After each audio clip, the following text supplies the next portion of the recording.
Merci. La parole est à Monsieur Jean-Jacques Candelier. Monsieur le Président, mes chers collègues, ma question s'adresse à Monsieur le Premier ministre. Le Président de la République a annoncé hier une série de mesures qui s'intègrent dans un plan d'urgence pour l'emploi. Pour la plupart, les mesures contenues dans ce plan ne font preuve d'aucune originalité et s'apparentent plus au renforcement des dispositifs existants. Des dispositifs qui n'ont toujours pas démontré leur efficacité en matière de lutte contre le chômage, mais qui représenteront un coût total de 2 milliards d'euros pour 2016. Ainsi, le gouvernement pérennise le CICE mis en place en 2013 et en échange duquel le MEDEF avait promis la création d'1 million d'emplois.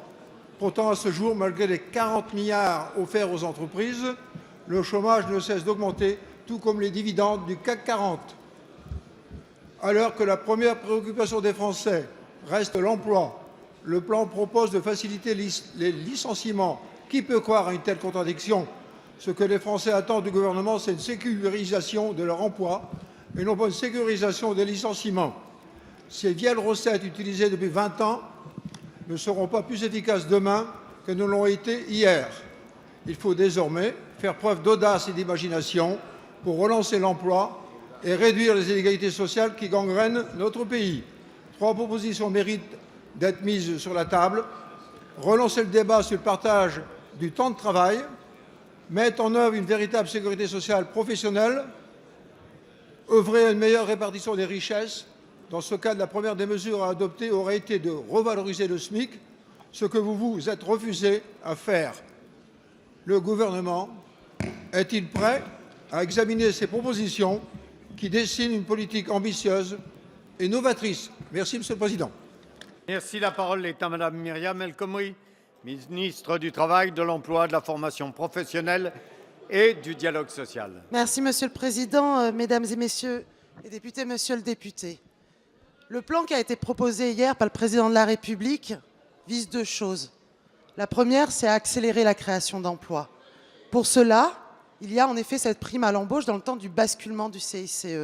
Je crois qu'aujourd'hui, il est important que nous n'ayons pas une vision de notre société comme si l'économie était adversaire et le social également.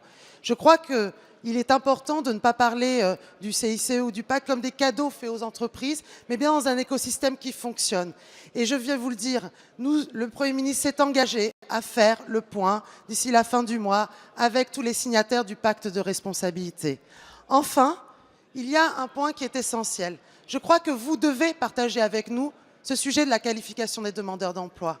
C'est un sujet extrêmement important. La semaine dernière, le Président de la République a annoncé 3 milliards d'euros d'investissement public, notamment pour la rénovation thermique.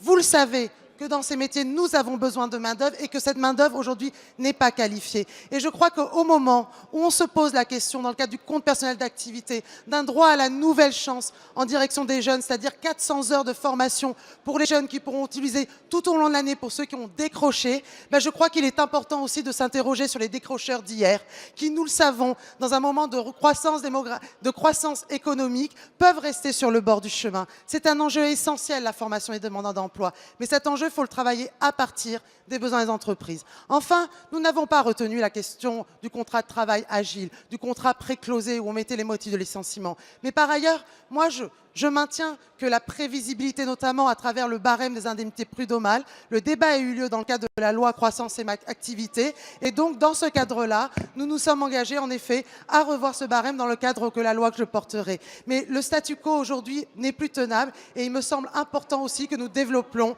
la négociation collective. Merci.